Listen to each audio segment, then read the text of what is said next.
भाई जॉन। मैं मोहतरम जॉन एलिया को भाई जॉन कहता था। नाराज़ हो जाते थे, जानी सिर्फ जॉन कहा करो। यारी दोस्ती और हमसफ़री हो जाए तो फिर भाई कहाँ से आ गया। मैं अपने सारे भाइयों को भाई कहता था क्योंकि उनसे ना यारी थी, ना दोस्ती थी, ना वो मेरे हमसफ़र थे। उनमें से कोई भी मेरा हमसफ़र होता तो मैं दूरियां बांट लेता।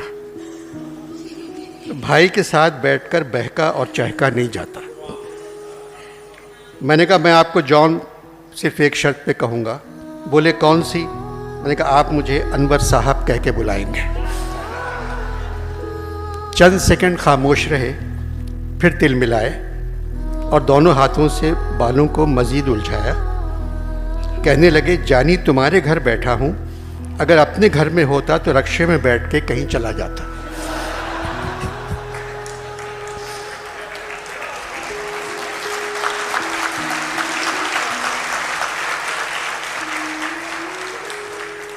जॉन, मैं रक्षा मंगवा दूँ?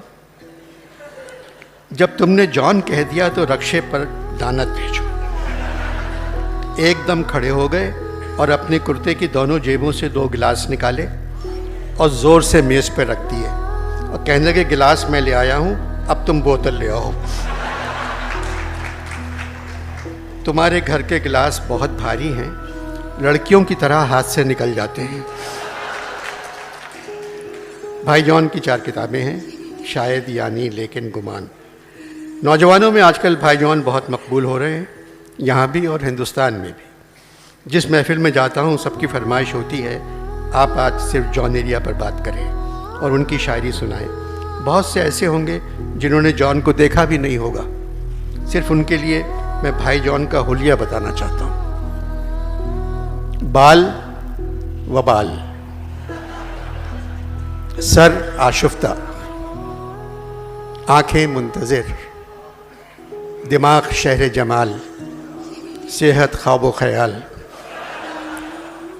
कद आवर, हाथ कलम, सूरत आशना, गुस्सा लबरेज, दिल पैमाना, दूर से देखो तो मसला, कुर्ब अखलाक़ी खुशगवार, मर्दों की महफिल में पुरसुकून, औरतों की महफिल में फुदकता अफलातून।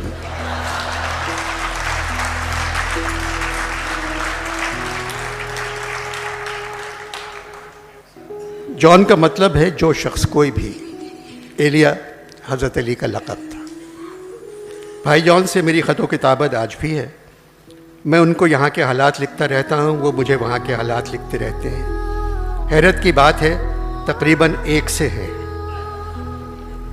चंद रोज़ हुए भाई जॉन का ख़त आया। जानी, 71 बरसों से पाकिस्तानी उम्मीदों से बेनियाज गुजर रहे हैं। ऐसा लगता है अब पाकिस्तान में मरना बेदारी बन गया है, मगर तुमको बेदार होने की कोई ज़रूरत नहीं। लिखते रहो और दूसरों को खुश करते रहो। यहाँ 2 दिन पहले पाकिस्तान के सारे शायरों और अदीबों ने नमाज शुक्राना अदा की, सिर्फ इसलिए कि मीटू का वजूद उनकी रुखसत के बाद आया।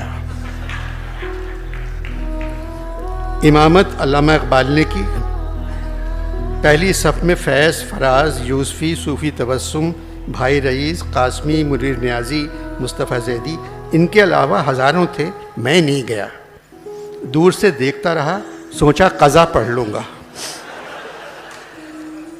जानी, ये मीटू मर्गे नागहानी से भी बुरी बला है, ये गालिब ने कहा था। मैं गालिब नहीं हूँ, फिर भी यूँ लगा तुम्हारा ख़त नहीं, तुम आ गए। बातचीत हो रही है, तुमने मेरा हाल पूछा है, अब सुनते रहियो।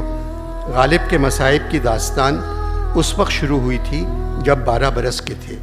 जिस तरह शायरों को अपनी पहली किताब छपवाने की जल्दी होती है, उसी तरह गालिब को अपनी शादी की जल्दी थी, क्योंकि उर्दू अदब में ज़्यादातर अच्छी शायरी निकाह के बाद शुरू हुई। गालिब जब 13 बरस के थे शादी कर ली, मुज़महिल हो गए, अनासिर से एतदाल रुखसत हो गया।